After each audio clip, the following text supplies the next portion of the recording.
Welcome to Our Girl Relationships. On this channel, we talk about problems people face in their day-to-day lives. Let's start with the video. I was born into a poor neighborhood. My mom and dad were still teenagers when my mom gave birth to me. They couldn't take care of themselves, let alone me. Life was hard because they now had a kid. One would expect that they would be more responsible. That was not the case. When I was younger, I thought that that was how life was supposed to be. My parents were always either drunk or high on drugs. I got my first job when I was 12 at a local shop near my house. The lady, I would call her Mrs. Thompson, helped me see that there was a better life than the one I was living. I began to crave it so bad. She would tell me stories of places she had visited and encouraged me to dream big. She told me that I could become anything I wanted to be if I trusted myself enough and believed it. It gave me hope that one day I could have all I ever dreamed of and not end up like my parents. I remember thinking that it was good that my mom didn't give birth to more kids because I didn't want to have any siblings have the same experience. It was like I shot myself in the foot because my mom got pregnant shortly after. It made me anxious because I could not believe that I had another sibling on the way, but my parents were still irresponsible. I made up my mind to work harder and ensure that I could take care of her if my parents didn't. My suspicions were correct, but I was there to stand in the gap, so I took care of her. At this time, I was 16 and had two jobs, one during the weekends and the other on weekdays. It was usual for my parents to try to take my salary from me. In fact, they did that more often than not. It annoyed me because my sister was growing and I couldn't afford to work my ass off and give them all the money to squander. I started to hide my money from them or say that I didn't get paid. After a while, they figured that I was lying because my mom went to confront one of the people I worked for, asking why I wasn't getting paid. Of course, my employer was confused and told him the truth. My dad asked me to give him the money. He said that he would use it to pay some of our bills and return it to me later. That was a lie because he never returned my money. I refused to give it to him and told him and my mom never to ask me for my money again. Dad got angry with me and threw me out of the house. I had some friends who allowed me to stay with them until I completed high school. My goal from the beginning was to get a full scholarship because I knew that I wouldn't be able to afford my tuition even with my savings. I got into university and I left that horrible place. My only regret was leaving my sister behind. It haunted me at night and it was my fuel to keep going until I succeeded. Even if getting my sister was the last thing I did, I would make sure that she got the best life that I could give her. To cut a long story short, I made good on my promise to do well in life, and now I have my own house and am very stable financially. Hence, it's time to get my sister back, but I don't know how to do it. I know that I have to find a way to lure my parents into bringing her themselves. Thank you guys for all your suggestions. I got the courage to do what I knew I had to do. I went back to my former neighborhood. The first place I went to was Mrs. Thompson's. I apologized to her for leaving and not coming back until now. I explained that I wanted to make something for myself before coming back, and I also didn't want to remember the bad memories that I had when I was there. I couldn't forget her because of what she did for me, and I had to come back because my sister's the most important person in my life. I asked her how things had been going and if she knew anything about my family. She told me that nothing had changed except that my sister had grown and followed in my footsteps. Hearing that made me so excited. I had missed her so much and it was time to take her somewhere better. I spent so much time with Mrs. Thompson's and was reluctant to leave until she told me that it was time to go and face my fears. It still baffles me how she knows what to say every time. I left my parents' house and saw that not much had changed. They couldn't believe their eyes when they saw me. In fact, they didn't recognize me at first because I looked polished and well dressed. My sister wasn't home when I came, so I waited for her. When we saw each other, tears started running down my eyes. I was transported back to when I told her I was leaving. She had cried and begged me not to go.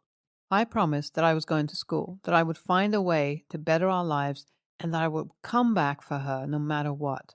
I did. She hugged me, and we stayed like that for a while. My parents acted excited to see me. They said that they always knew that I would make them proud. I ignored their statements and instead invited them to my house. You should have seen the surprise on their faces when they heard that I had my own house.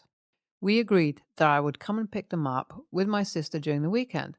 I didn't try to take my sister because I didn't want them to get suspicious, even though she was disappointed that I was going to leave her again. Before I left, I gave my parents some money just to whet their appetite so that they would be eager to come with me that Saturday. I picked them up and we rode in my car to my house. My parents kept going on about how I took after them and how they taught me to have business sense.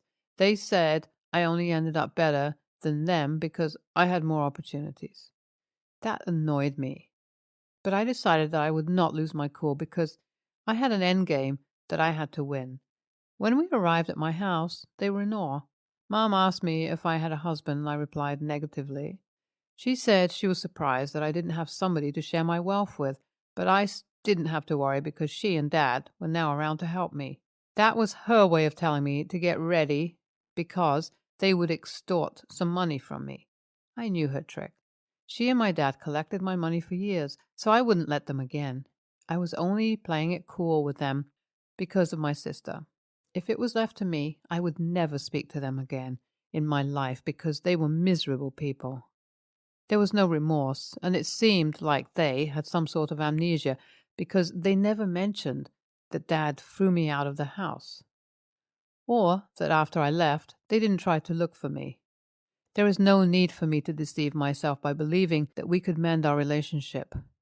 Some of my friends think that I'm still holding on to the hurt. That's why I don't date.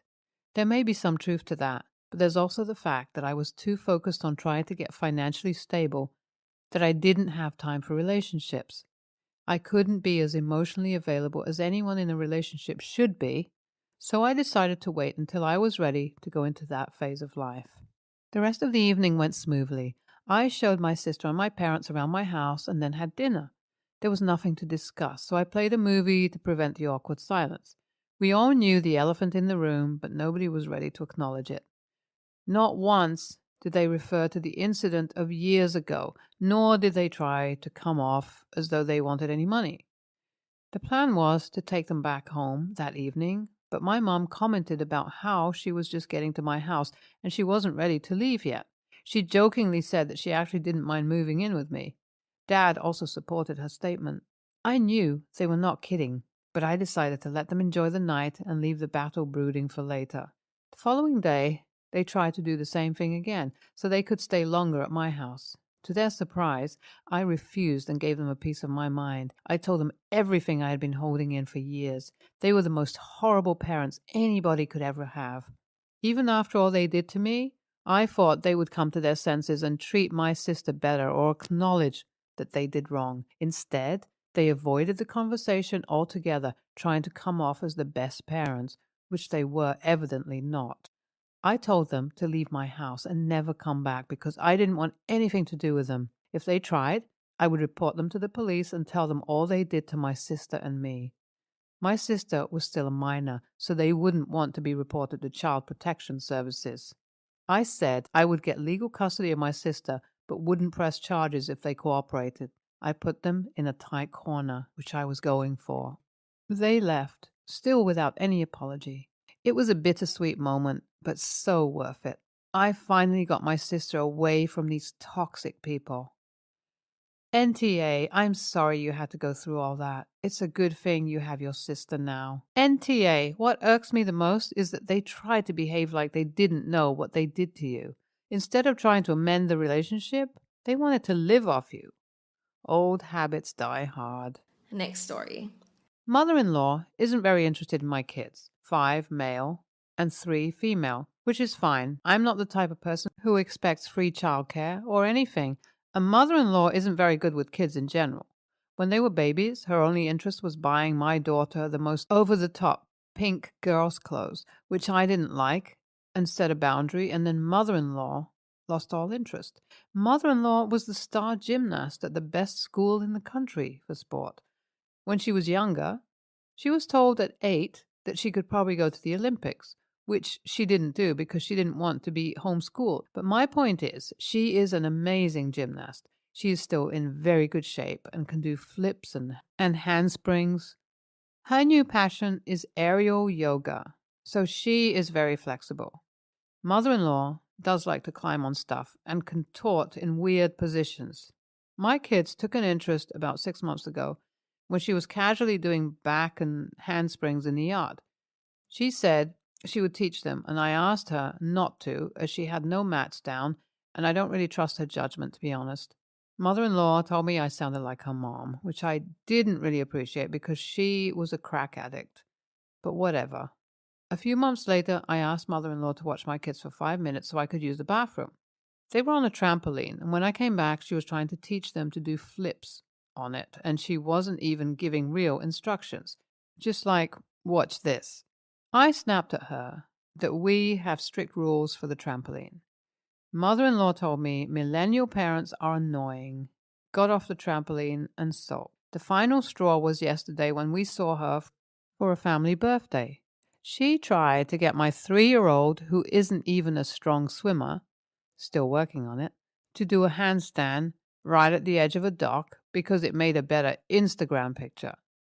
I chewed her out, but later found her trying to teach my 5-year-old to dangle upside down on playground equipment.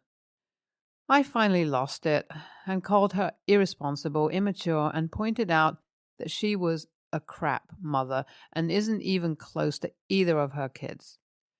Mother-in-law said she was just trying to bond with my kids. I pointed out that that is selfish because mother-in-law has never shown interest in their lives or hobbies until they showed an interest in the things that she likes.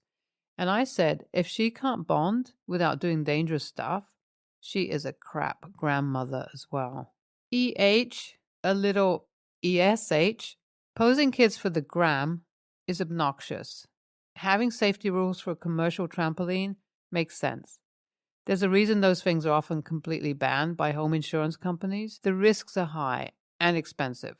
But 5-year-olds dangling upside down from playground equipment is normal. And kids trying to do handstands and flips, also normal. You're setting your kids up for a host of psychological and physiological issues if you ban normal childhood play. Your mother-in-law is trying to create a bond with your kids, so why don't you encourage it in a way that everyone wins? Sign the little ones up for gymnastics at the Y. They'll learn how to do the tricks safely. Get their energy out, and that's something they can connect with mother-in-law on. There's even a genetic chance they'd be good at it. Next story. I, 31-year-old male, have a brother, Tom, 28, who has a girlfriend named Harper, 25. They've dated for 4 years. They aren't married. They never want to, but Harper calls herself a sister-in-law. They have no kids and Harper doesn't work. This would be fine if they didn't struggle financially. They had to move in with my parents because of debt. My family thinks Harper is lazy and she compensates by being a perfect housewife. Harper puts all of her free time into party planning, as in planning our family's birthday and holidays, which we never ask for and don't like. She treats every event like it's a wedding, and she is the wedding planner. For context, she makes spreadsheets of all the things to do weeks in advance. These people are in charge of the food, this many people, this budget, these options, up for debate later. These people do decorations, cleaning up before and after, color scheme and attire suggestions. These people do entertainment, karaoke, games, music playlist, movies, slideshows. My family collectively rolls our eyes and says things like, Harper, it's a birthday for a 1-year-old. My 1-year-old. There will be 10 people there, so piss off with this list. Harper pouts and is moody at the events because if only we did it this way, it would be so much more special and memorable. I'm hosting Easter at my house because I have a large yard for the kids to hunt eggs. As usual, Harper sent the family spreadsheets for the event. Apparently, my job as host is to properly clean my house, weed and mulch my flower beds, and remove a dead tree on the edge of the property. There was a tips and tricks for lawn care, she added at the bottom. Harper has decided to cook the food. Her budget is $120, $155 if I want a cake. I emailed her back and simply said, "Who invited you?" She texted me a bunch of question marks. I texted back, "Unfortunately, there will be no plus ones to watch my kids find eggs in the yard. If I let my brother bring a date, then I'd have to let my other guests bring dates, and we have already hit our budget of buying a grocery store ham. Sorry, I'm sure you understand how these things are. Best wishes." She stopped talking to me. My brother is mad at me. My dad thinks I'm petty. My sister couldn't care less, and my mom is happy, though, laugh out loud, she hates Harper. My wife wants me to act my age and stop this drama, but because it's my family, she is leaving it as my decision. AITA for banning Harper? Harper started making the spreadsheets when she and my brother moved in with my parents. We told her thanks, but no.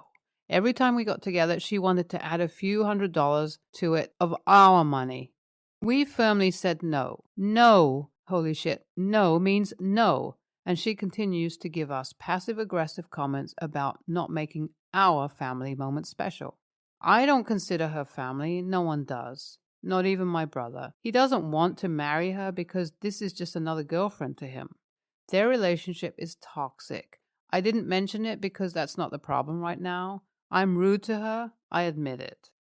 Wow, a lot of comments. Thanks for the responses. Honestly, I'm glad to know many feel my response was justified, but will also consider the advice from those that feel I should be a better person. To answer the many questions about my brother, their relationship, and my parents' place in it, my brother is an asshole. I know it. My family knows it. He has strung Harper along for years, and we assumed they would break up long before now. Harper treats him like a king, does everything for him. That's why he is still with her, but has told us she's just another girlfriend. My dad spoils my brother and pressured my mom to take her in along with my brother. My mom hates Harper. My other two sisters, are low contact, and I am low contact as well. When Harper moved in with my parents, she really pushed for a family connection, correcting us to call her a sister-in-law, not a girlfriend. Being a part of all family events, controlling them really. We have shut her down every time, but she pretends like it's never an issue. We ignore her now. Some have asked me for more Harper stories. My sisters have a ton of them that don't involve me. My mom has a few. I might write more later. Also, I'll try to link the spreadsheets if I can figure out how. You know how these things are. Best wishes, laugh out loud. That list would have enraged me. Harper not talking to me would be a win in my books. It takes a special kind of person to attempt to plan an event that not only are they not hosting, but haven't even been invited to yet.